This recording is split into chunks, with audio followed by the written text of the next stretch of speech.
Uh, Nice to have you here after a week off following our lovely tour. We have a couple of people joining us today, and then I think next week we'll probably get down to the hard work of deciding what we want to go into the RFP, maybe starting with some broad categories and going from there. So let's do quick introductions.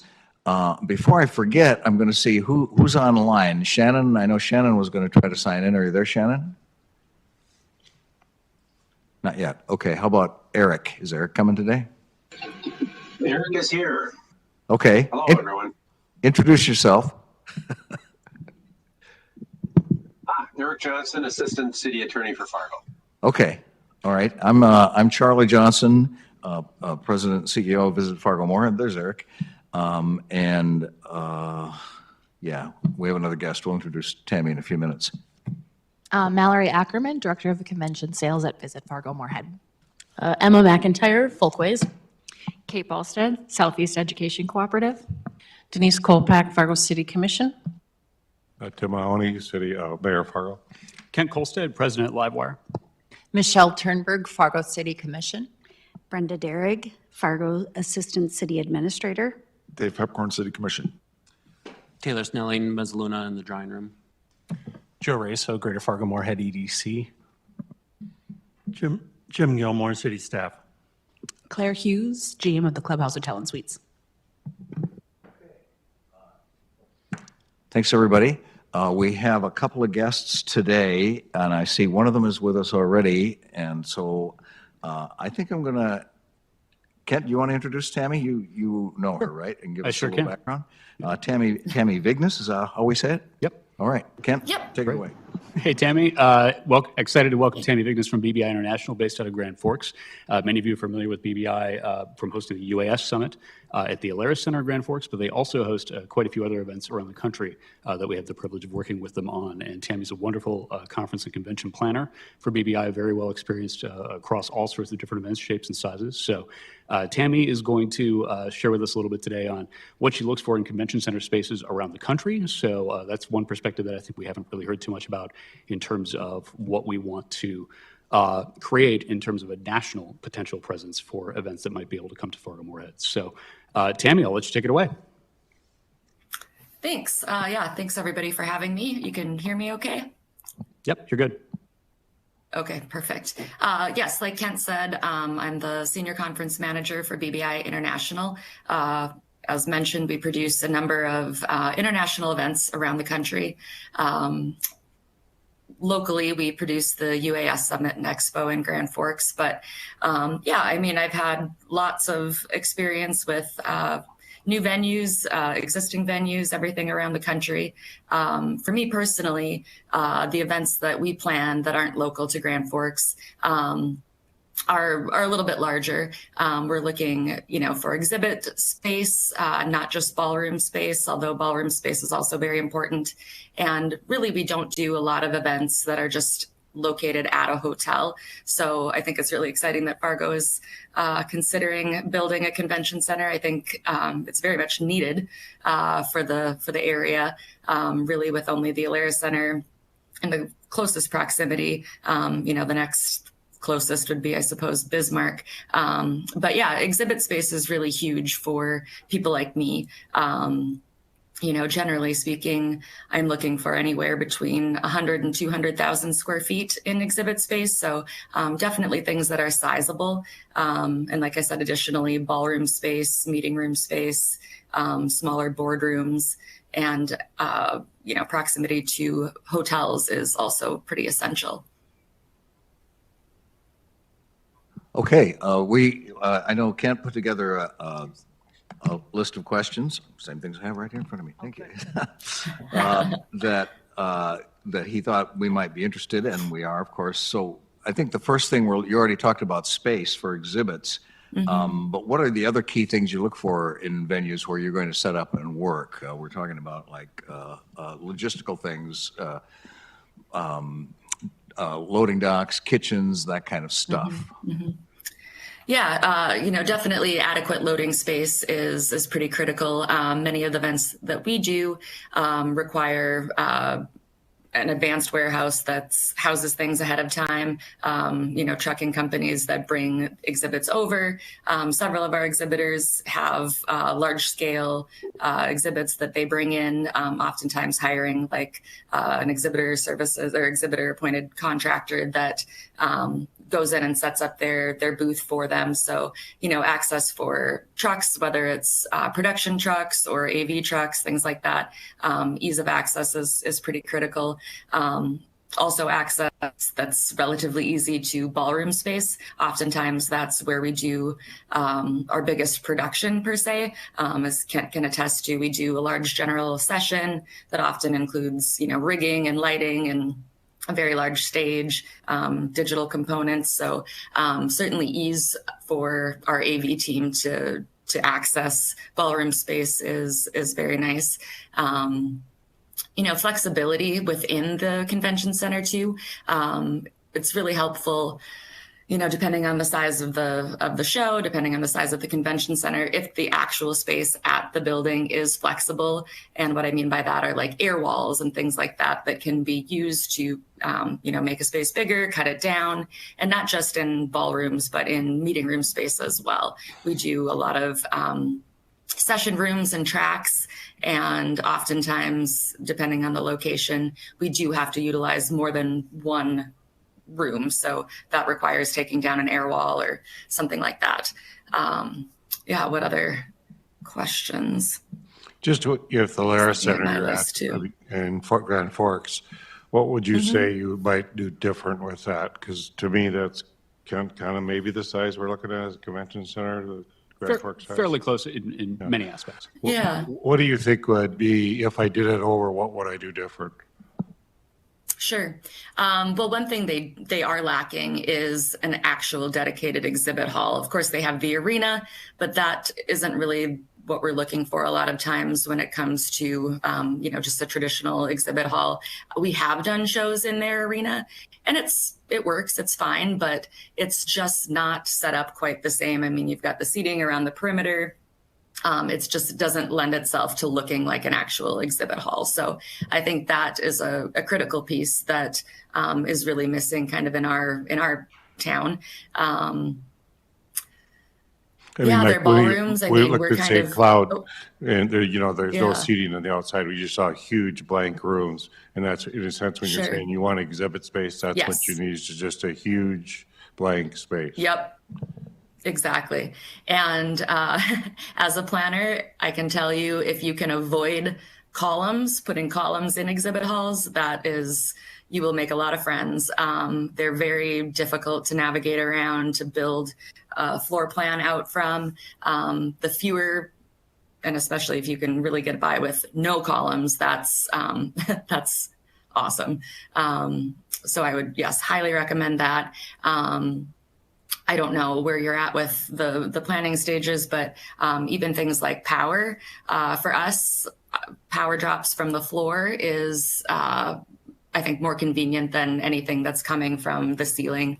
That's just, kind of makes some unnecessary noise when it comes to cords and things like that. So having power installed, maybe every 20 feet or so it's easy access for exhibitors. Most of our exhibit spaces are set up like on a 10 by 10 grid.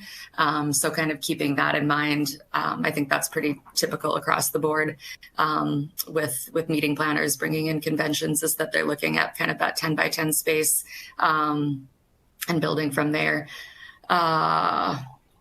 Anything that the center has in terms of like built-in signage and things like that, whether it's digital signage that meeting planners and events can take advantage of within the building, that's always a nice touch. I've seen venues that just offer that for kind of complimentary, and also venues that put together like a package that they internally sell to companies coming in and putting on events.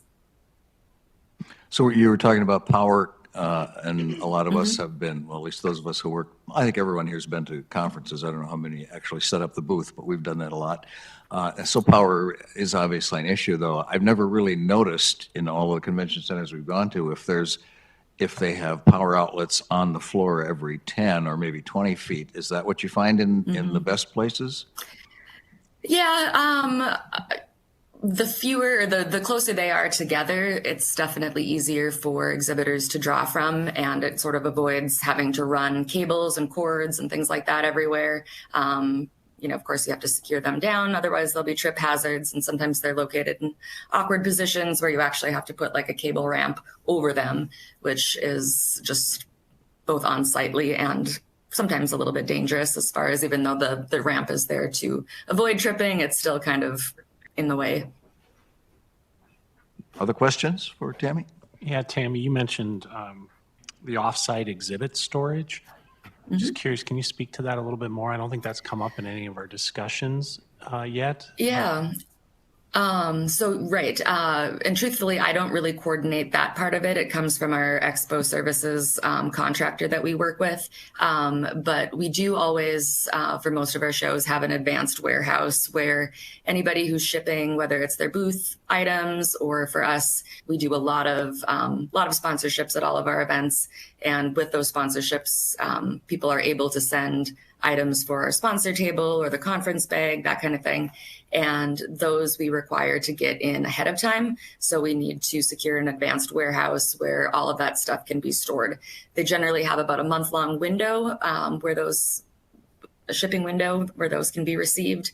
Otherwise, it's just on-site direct-to-show shipments, which, most facilities just really don't have the staff or the room to store, that kind of equipment. So I'm sure Fargo has some type of warehouse that could be an offsite storage location for advanced shipping. Yeah, we're familiar with that when we travel to shows. So you've got two big crates of a 20-foot display that you want to send off for the rest of the committee who maybe doesn't do this. Forgive me if you do, but you ship them ahead of time. You can either ship them far enough advance to go to the advanced warehouse or right to the show a couple of days before. That's, I'd like to think we're going to have shows that are that big once we get our convention center open. But I think it's probably something we'll be able to deal with one way or the other. Certainly there are warehouses around town that we could probably strike a deal with. I'm not sure we would build that into this one. Michelle? One thing that comes to mind is I've been to a ton of conferences, and if you're staying overnight, it seems like usually there's an evening networking opportunity where they'll have a bar and appetizers, and then people can network and get to know each other. Some venues are wonderful for that, and it's comfortable seating. I've been to the Alaris, and I think they had one portable bar set up, and the line was completely down the hallway, and seating wasn't very conducive to that. Is that something that you notice when you go to different conventions for that networking opportunity? Yeah, with our larger shows, we often have probably 3 or 4 different bars set up within the expo itself. Sort of our just the way we plan our shows is that we want the bulk of all of our food and beverage events happening within the expo, because that's where the most networking is taking place. Of course, we want our exhibitors to have a good experience and get in front of lots of people. But yeah, I mean, a venue big enough, like I was saying, we have food and beverage within the expo. So making sure the space that you have in your exhibit halls, meets needs like that. We often make a wider, 20 or 30 foot aisle where the food and beverage is a couple of them within the floor plan of the show. And then we kind of strategically position the bars in the corners of those food and beverage aisles. But yeah, I mean, I guess part of that kind of depends on how you set up your event as well. I mean, just the overall layout of your floor plan and how easy it is for people to navigate and, avoid lines and things like that. Yeah, layout. And then one other thing, Charlie, I thought I have been to places where they have, and like in airports, charging stations, because people are spending their entire day. Sometimes it's in workshops and they need their phone recharged. I think that might be a nice amenity. Yeah, you run into those a lot of places, more and more places now. As everything remodels, there are more and more charging stations, which I guess indicates we're all living on power. Tammy, we want you to stay with us, but our other guest has joined us. I'd like to introduce everybody to Warren Wilkinson. Hello, Warren. Warren is my counterpart, president and CEO down in Overland Park, Kansas, where they have a lovely convention center. And he's agreed to come and talk to us a little bit about how that operates. And I thought rather than doing one at a time, we'd kind of integrate you both into this, since I'm sure, Warren, you're hearing things that trigger responses in your mind when, as Tammy's talking, as an event producer. So feel free to chime in if you have any questions about that. Could we just have you tell us a little bit in your words, a little descriptor of your particular convention center there in Overland Park and what you have around it? Sure. So Overland Park, the city council invested in a convention center in 2001 and built a 100,000 square foot facility and a 412 room Sheraton conference hotel that is connected via a walkway as well as a breezeway. So it's connected on two floors. It is adjacent to another 825 hotel rooms that are comprised of a Holiday Inn Express, a Marriott Courtyard, a Hyatt, and a Hilton Garden Inn, I think. The hotel and convention center were built basically at the same time. One was completed in about 6 months. The other facility was completed. They are financed with transient guest tax. So this complex was built in 2001.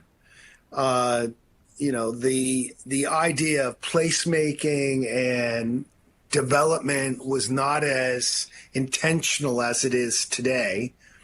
So I think when the city fathers that decided to build the complex back in 2001 thought that the surrounding area would be developed that would be complementary to that building. That has not exactly happened the way I think everybody would have expected it to happen in today's world. Today, developers and, as it relates to convention center development across the country, it's a much more intentional effort that making sure that what surrounds a convention center is retail and dining and entertainment, because meeting planners today are looking for that complete package, not just, high ceilings and beautiful meeting space and event space and hotel rooms, but everything that is included in what a meeting planner requires or an event planner requires to put on a successful event. These two facilities were built with with bonds supported with transient guest tax. The convention center has 60,000 square feet of show space, if you will, and then 40,000 square feet of meeting space, which includes a little over 20,000 square foot ballroom. The Sheraton has an additional 20,000 square feet connected as well. The hotel is managed by Marriott International. The convention center is managed by OV360, and catering is via Aramark. I share those with you because in today's world, in that marketplace, having one entity manage all of those things is a much more attractive way to go about it, because it gives flexibility to the center or the hotel to flex costs based on the value of the business. A convention center is an economic engine.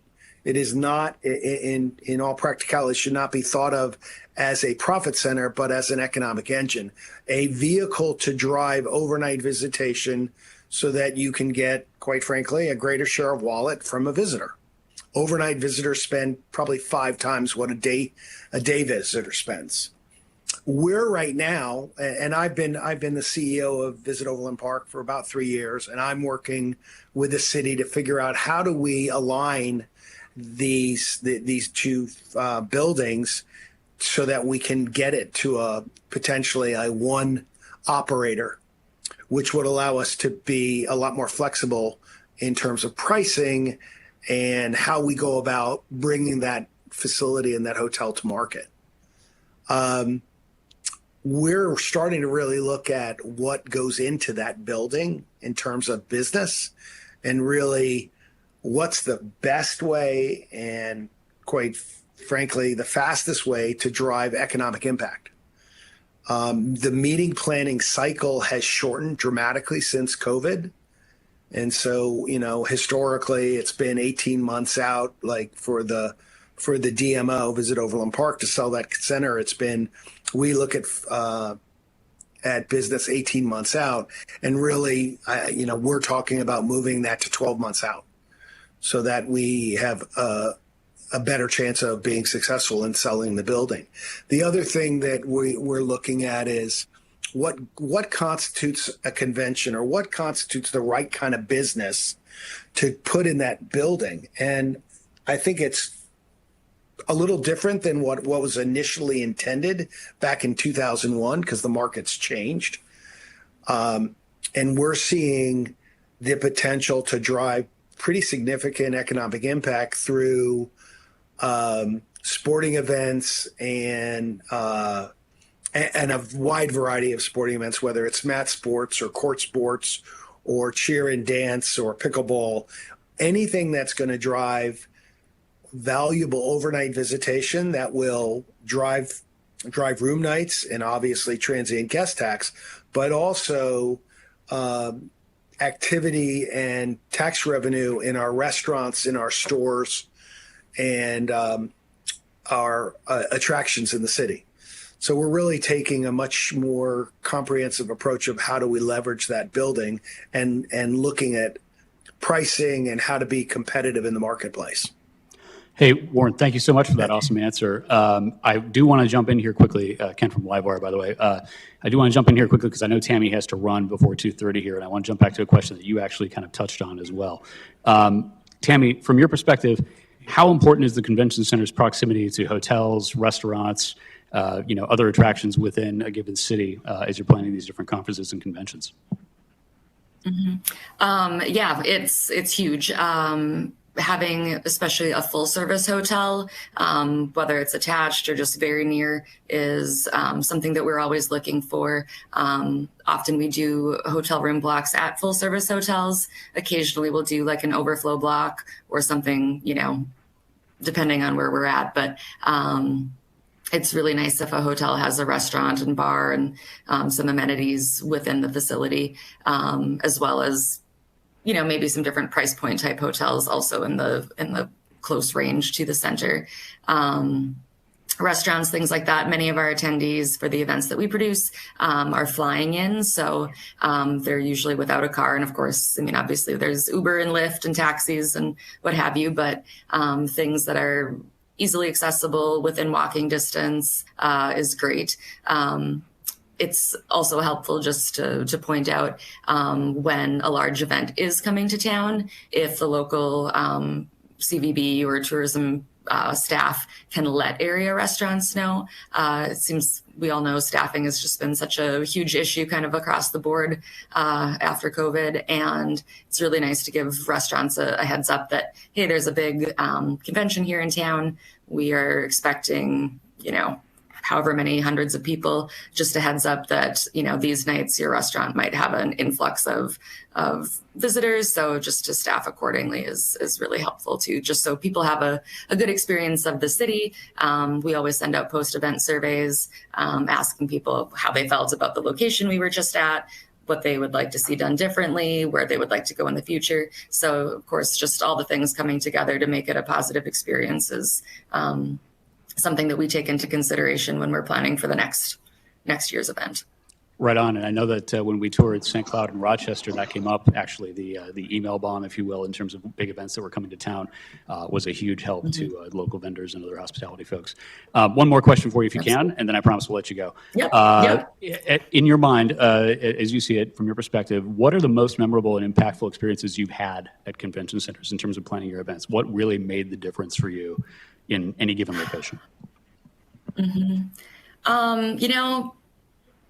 Honestly, for me, it comes down to staff. I work so closely with venue contacts, both at the facility, at the hotels, everyone from F&B to the event managers that I work on room layouts with, to the person that does the booking at the hotel. Just really having kind of lots of open communication is pretty key to pulling off a successful event. And also just venue flexibility. There are places that it just seems like it is always just a challenge. Like everything is a challenge. Getting extra chairs brought in is challenging. Moving something from point A to point B is challenging. If it's a union building, that often has its own challenges as well. So just, really having adequate staff, helpful staff, there's always a way to get something accomplished. And I would rather hear, oh, we haven't done that before, but let's give it a shot, than just a flat out, no, we can't do that. That's not what we do.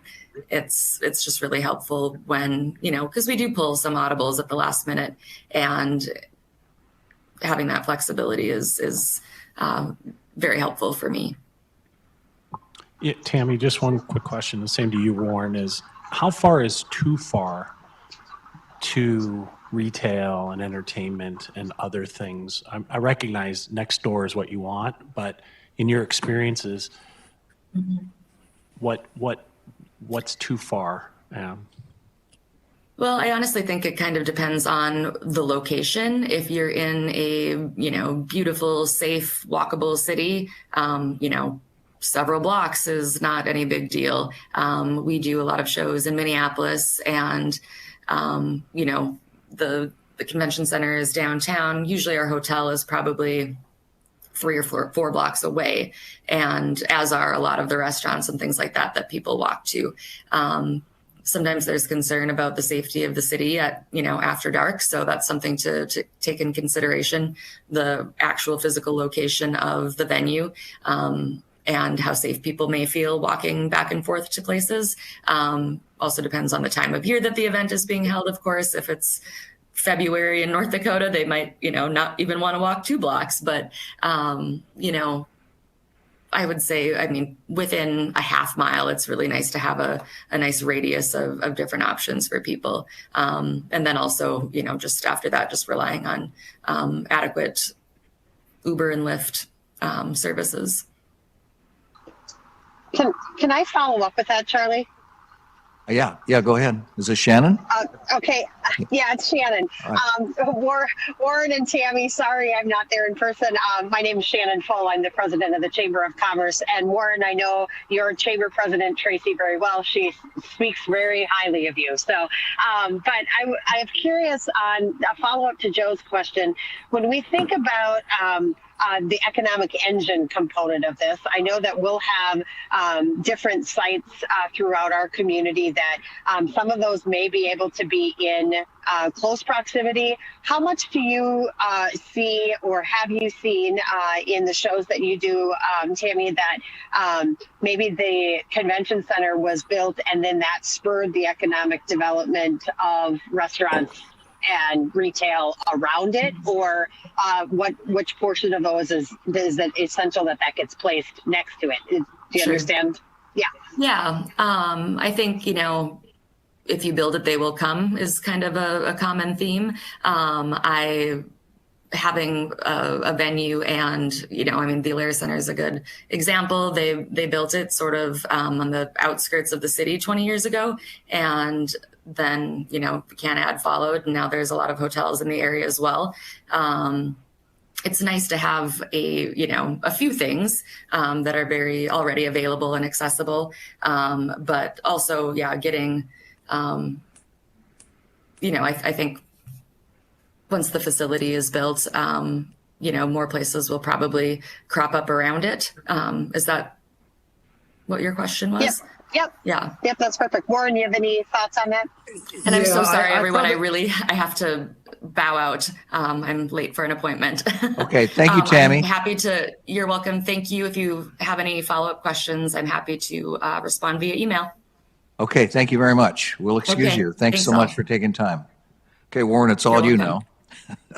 now. Okay. Well, I would take a little bit of a different view. I would say be as intentional as you can be and don't let it just happen, because generally speaking, that's when bad things happen. I would be really thoughtful in what gets placed adjacent to the building, because that will give you a better chance for this development you're considering doing being successful. Meeting planners today, event organizers, and rights holders want that complete experience. And depending on the size of the convention center, and I have experience at the very large side. I was CMO for Choose Chicago, so I had McCormick Place that I was responsible for, which is the largest convention center in the Western Hemisphere, and then Indianapolis, which is a very successful convention city.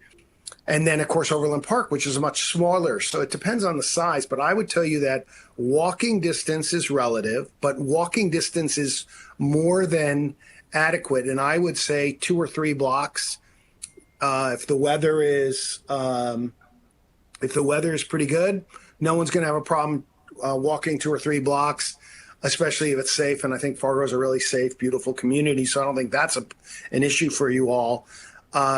But anything farther than that starts to be problematic. Meeting planners hate having to include transportation in their offering. It's expensive. It's a logistical nightmare, and everybody just ends up going on their own, and it becomes a waste of dollars. I'll just speak to our community here. I think in 2001, when these buildings were built, they built beautiful buildings. They're exceptional. But I think they left it to chance of what was going to be developed adjacent, and it never happened.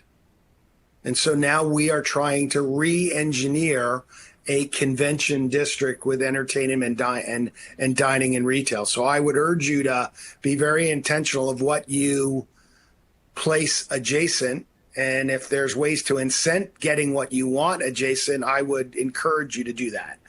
And when you do it well, it spurs additional development. I'll give you the example of Indianapolis.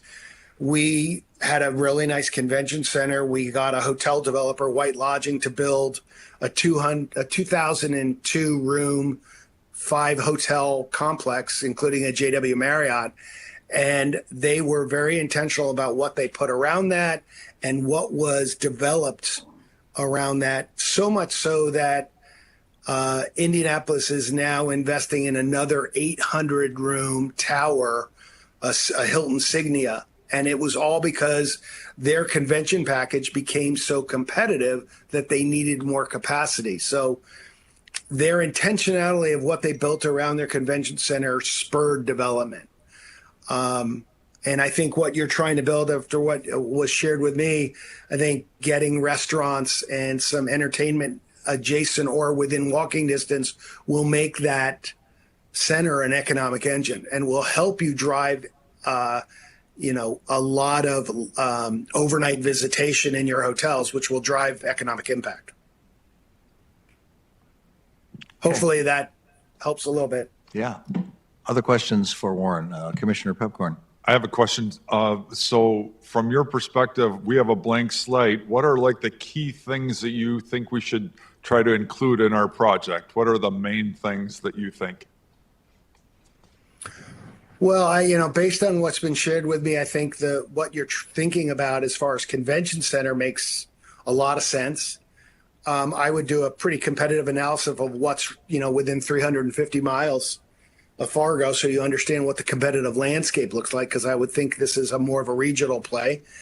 A hotel attached is important, and having them aligned with the operator of the convention center, the hotel, and catering, if at all possible, needs to be a single operation, which allows the operator and the DMO to flex costs to attract business so that you're driving economic impact instead of having a hotel operator, a caterer, and a facility operator all vying for profit.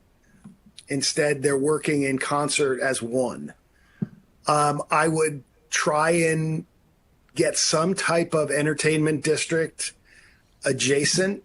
And when I say an entertainment district, it's a couple restaurants and maybe some retail or boutique-y stuff and maybe a bar or two or some kind of attraction. Those are things that a meeting planner will look at and say, you have the full complement of product that I want to buy, and I'm buying a place as opposed to I'm buying rooms or square footage. I think that's when you get really successful. Can I ask one more, Charlie? Just on our tour, the one thing we saw was expandability. I think that because we only have so much money we can spend to start out with, and I think we saw that we would probably have future growth. Would you recommend doing that, having enough space? And do you have enough space where you are for expandability? Thanks. I think that's a really smart play, that if you have space, but I wouldn't build it until you need it. I would create more a sense of place that will create demand for you. So you need the meeting space, you need a hotel, you need some rooms, right? So a good quality full service hotel adjacent to a convention center is a must, in my opinion.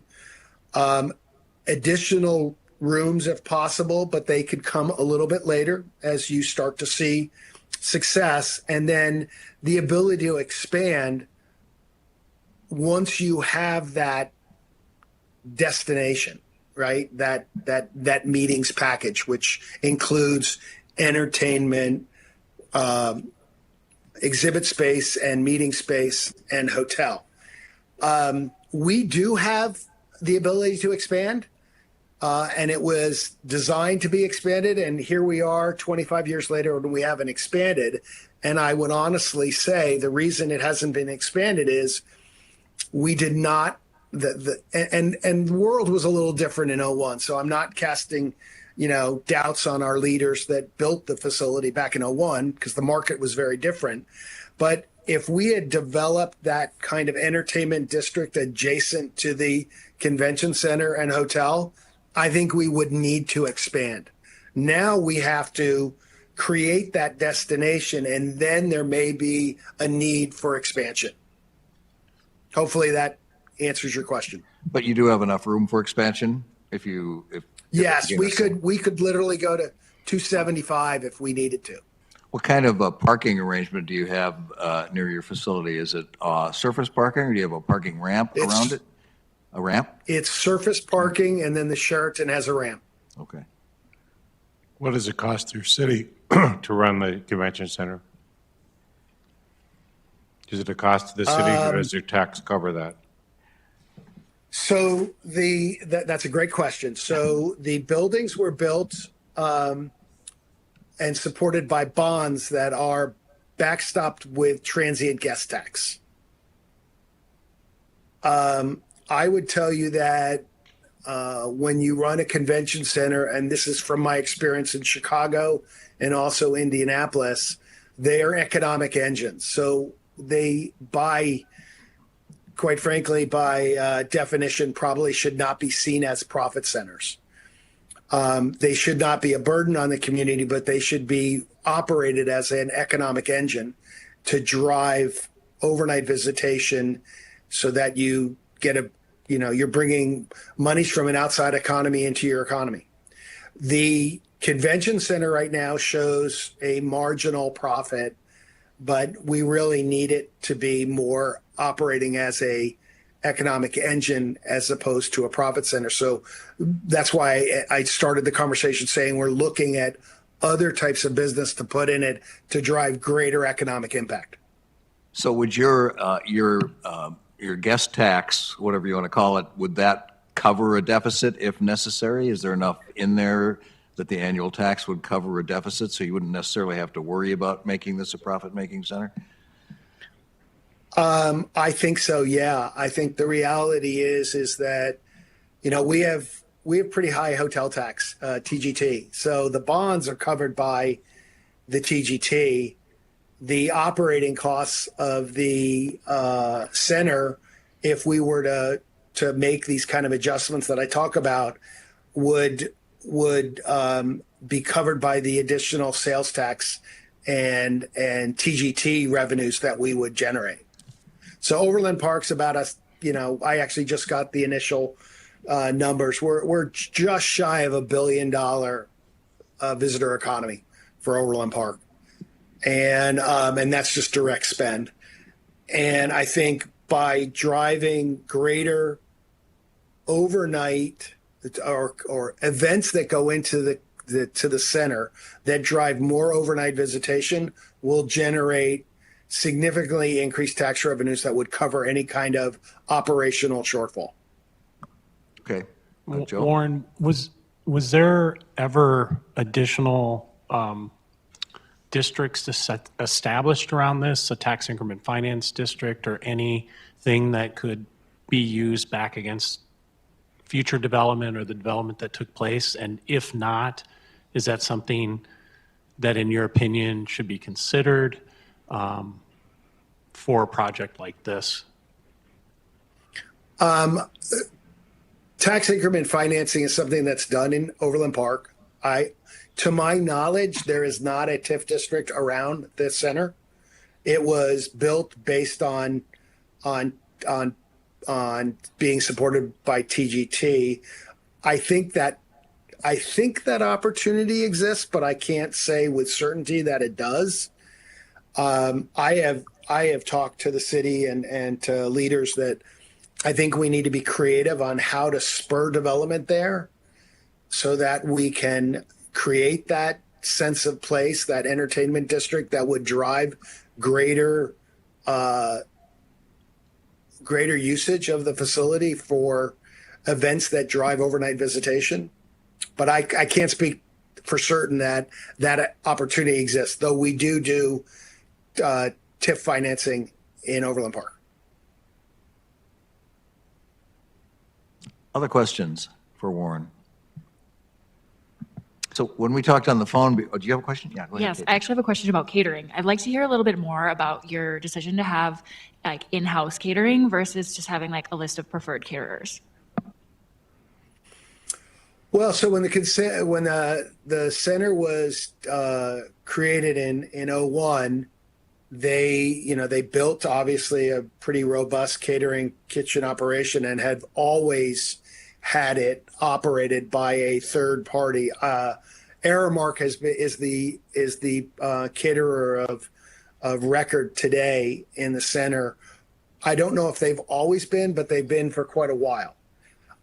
We have a couple, preferred, like we're very big in barbecue here in Kansas City. If you've not had Kansas City barbecue, you need to come visit.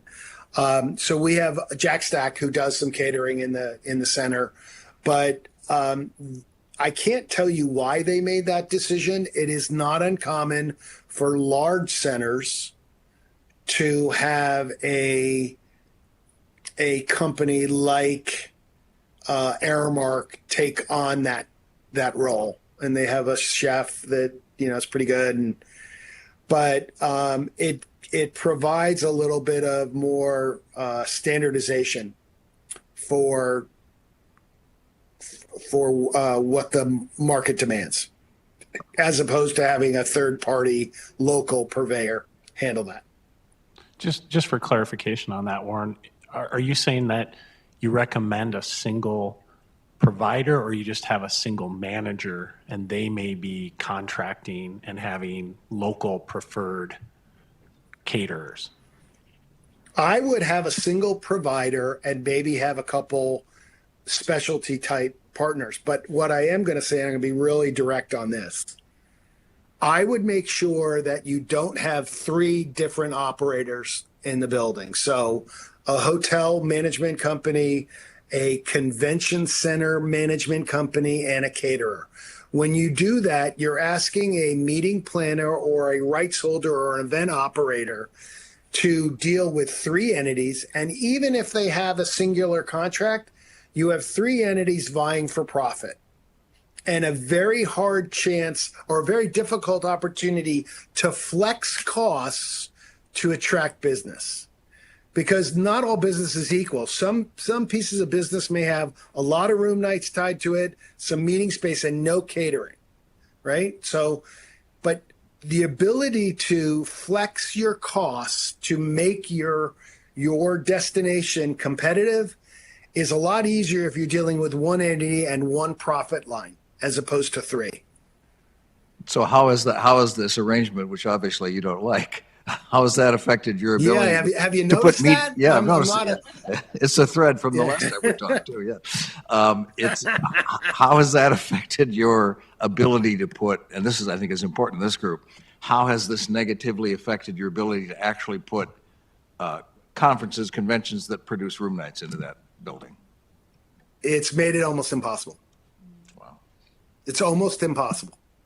So what we have to do is look at the type of business we can put in. So with all transparency, these are conversations I'm having with city manager and city council. And I think everybody's starting to realize that there are things that we can do and be, creative, but we need to realize that the marketplace has changed since 2001 and we need to adapt. But there's also things that you can do with this building and look at types of business that don't require some of those things, and you can drive economic impact. And so we're looking at all of those things, short term, changing the market mix of what we can put in the building, and then longer term, trying to align these operational contracts that allow us that kind of flexibility to be competitive in the marketplace. Hopefully does that answer your question? Yeah, I think it does. It makes you less competitive with your regional, whoever your competitors are in the region, right? If you can't flex the pricing. Yeah. Listen, we have one of the nicest buildings going, but having a nice building is table stakes. The ease of booking, the ease of working with, being competitive, being able to flex your pricing and make it, you got to make money, but make it affordable for the event owner so that they actually can be successful. Because a meeting planner or a rights holder is choosing a destination. That's what they're buying. They're not buying the big box, and they're not buying the chicken dinner. They're buying the destination, because most association business and most events, that 65 to 67% of their annual revenues is based on the events that they produce. So if the destination they choose is not an attractive one and gets a lot of uptake from their members or the people that are attending the competition or conference or meeting or trade show, then they're going to have a revenue shortfall. And that's a problem for them. That's why we need more exhibit space for one thing here. We can't, that's a big item for people producing conferences, and we can't accommodate that. So, okay, we got a couple minutes left with Warren. Thank you, Warren. Any other questions, Commissioner Pepcorn? I just have a personal question for Warren. He's wearing purple and he's from Kansas. And if you're a Kansas State Wildcat fan, that's okay, but quit stealing all of they stole our athletic director. They stole our head coach for football. North Dakota State has been supplying all your employees recently. And so we would just ask that you quit doing that immediately. Thank you. Well, I'm a Jayhawk fan. So this just happened to be one of the pullovers I pulled off this morning. But I'm sorry to hear that our friends in Manhattan have been doing that. But you have a lot of good stuff going on in your great state, so it's not surprising that we're trying to poach. Okay. Any other questions about sports or anything else? All right. Thank you, Warren. We really appreciate it. I'm pretty sure I'll probably be calling you again before this is all over. So thanks for taking time. No problem. Good luck to all of you. Thank you very much. Yep. Bye now. Okay. Okay, I told you you'd have some strong opinions. So do you want to do a little recap of our visit down to, we just want to give everybody a few minutes if anybody had any observations or questions after having been removed a week or so from our trip to St. Cloud and Rochester. I thought it went really well, and I appreciated so many of you who were able to come. And I know you learned a lot, but if you have any questions or comments you want to make, this is as good a time as any to throw it out there. We don't have to, we don't have to keep you right till 3 o'clock, so it's fine. Mayor? I wish you guys would share a little bit. I saw St. Cloud, but I didn't see Rochester, and I may want a little bit difference of what's the difference to Rochester to St. Cloud. But at our last commission meeting, it was obvious to me, Commissioner Strand had not done any of this or seen any of this, but when Kimber and I walked in one room, we said, how big is this room, And she and Commissioner Kolpak both underestimated it. I mean, we thought it was a huge room, and it was only 17,000 square feet. I mean, it just, the sizes are the hard part. And just for Commissioner Turnberg, just maybe if you can share, kind of what we learned, maybe relating it to the Fargo Dome is what is it that we see when we went on those 2 trips? That what did the team see that they said, okay, we have to think this big, or? I mean, are we 50,000 square feet, or are we 80,000 square feet? Where do you guys think it's going to land? Kent? I don't want to speak for the group, but I know there was some commentary when we landed in Rochester and we explored that grand ballroom space or general session space, multipurpose space, that that seemed to be a really great fit from an overall square footage perspective, which I believe was about 60,000 square feet in Rochester, if memory serves. That seemed to play really, really nicely. We identified a lot of the things that we've been talking about across this group for a number of meetings now in terms of logistics, big service halls, great loading dock, easy access, lots of power. Power came up actually earlier in this meeting and, of course, across many other meetings as well. In St. Cloud, we saw that we didn't want to do power drops in the ceiling to have to go up and hook them up every time. We want to have them in the floor so we can easily connect vendors that might be in a trade show booth, that type of thing. I'm trying to think of any other big points that came up. I know catering kitchen, of course, we checked out kitchen facilities in both of those locations and saw some variances. I don't know if anybody has any thoughts around that we want to specifically dive into. I think the ability to work with companies that can bring in the AV because of the adaptation of technology over time could save this project some money. I think there was like $1 million invested in the ceiling in Rochester, and asking how often that gets used, it doesn't get used that often. So I think that's kind of an interesting thing we learned. I think the air walls and the ability to break down the space but still be able to work within and not interrupt events, that I wasn't even aware of until they brought that up, and makes all the sense in the world. And the dock on the back of St. Cloud versus Rochester, where they get all that cold air in because it feeds right into the space, but having that separation was, like a no-brainer, right? But those are some things that, big things. And I'm wondering, Mallory, do we have some kind of spreadsheet or some way we're noting these? So as we come back to them, the top line ones can definitely be shared with things this committee would recommend in the RFP or the developers to think about. Commissioner? Yeah, I think what was so apparent is when we went to both is how the communities built what worked for them. I know I made these comments at the last commission meeting, but being really thoughtful about what unique aspects we can bring from a Fargo perspective so that we can create the experience, and the importance of thinking about how it's going to be operationally sustained, but which comes with, and it was just reaffirmed here today, the ability to make the experience really comes down to how you operate it and how flexible you can be, and the staffing, and that model has got to be a really important focus of this work too, not just the building and the amenities, but the whole experience is so important. And both worked for different reasons. Rochester's very much one of their largest customers, Mayo, which makes sense, and so it's it's kind of inevitably going to be sustained because of that community. St. Cloud was very different. So I think the uniqueness of what we can bring regionally in Fargo is going to be a really important part of this process.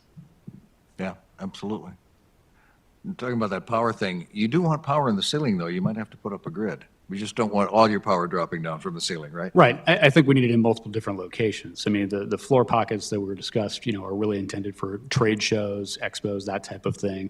Of course, an AV vendor may use it for show power. A catering company might use it for, heating boxes, whatever. But that gives a lot of flexibility. Similarly, though, of course, there are pieces that we might put up in the ceiling that might very well need that same power connection. So I think tied to the earlier conversation here, something like a spreadsheet of, strong recommendations, perhaps, however we want to phrase that. We don't want to necessarily dictate we have to have X, Y, and Z, but I know I mentioned at another meeting too, maybe we do something to the extent of like minimums, right? These are definite, pieces that we want to see as part of this project. However you implement them is up to, say said developer. So, Mallory, sorry, go ahead. And Charlie, I don't know if anybody else experienced it, but several conversations in both communities when they asked, two different people said, so what's your site? And, and then to explain how the city took this process, they were like, wow, that's going to be so beneficial to all of you to do this and get the bids and find a location that really fits the community versus it's got to be right here. So credit to everybody was involved in getting us to this kind of opportunity, I guess. Yeah, they were really surprised by that. Yeah, I think we have a good opportunity, and we're going to keep our minds open. It's going to be, I think, we'll see what develops. We'll get it picked out. Yeah. Emma? Yeah, no, my only other comment was going to be the importance of back of house. And listening to the staff talk about their experience with back of house and storage, I think we can really set ourselves apart for meeting planners with the opportunity presented of providing an excellent back of house experience. So. Yeah, that's part of the service you can provide, right? Yeah. Of course. Okay. Any other comments? If not, I just wanted to point out, looking forward, sorry. Commissioner wanted to say one more thing. Go for it. Just real quick. So it was interesting to hear Warren talk about the importance of walkability and being close. But the conflict is, if we try to build something close to a lot of things, that's a lot more expensive land than if it's someplace where there's open. And so to me, that's going to be a challenging question. But he made that very clear that was important to have it close to bars and restaurants and hotels. Otherwise, you have to build bars and restaurants and hotels. So to me, that's very interesting, the trade-off of, they want us to be close to that, but let's say the sites in the downtown, there isn't very many inexpensive lots left in our area, plus with expandability. So I think that made it more complicated instead of more simple. Thanks for adding the expandability, because I almost think that's more important than the cost of the land at this point, probably. You don't want to have to shoehorn it in somewhere based on all the things we've heard, and, but that's not to say it still couldn't be the best idea. So I guess we'll see what happens. Okay. Next week we'll, Commissioner, do you have anything? Anyone else? Yes. Okay, so what I was talking about, looking forward, obviously we're already in April. We are meeting next week, the 11th, but the 18th, which is Good Friday, we are not.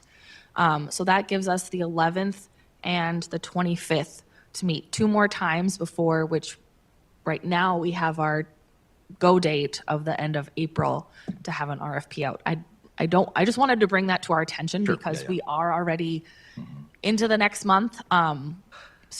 But we're not going to rush it. Correct. I believe I said that. Yeah. So hopefully we'll have, I'll be in contact with Jim next week, and maybe we'll come up with some categories and that we can start the discussion of what should be in there. You could start a draft, Charlie, that we could see or something, Jim? Yeah, I mean, I've started on an outline. I think one of the important things in that RFP will be that work that HVS is doing for you on net assessment. I think that's one of the key pieces to have done and attached to the RFP, because I think that really helps explain what our market is, and that's something They told me we'd have that by the middle of April, so we certainly should have it. We might get it next week or certainly the week after. Okay. So, okay. Thanks, everybody. Good work.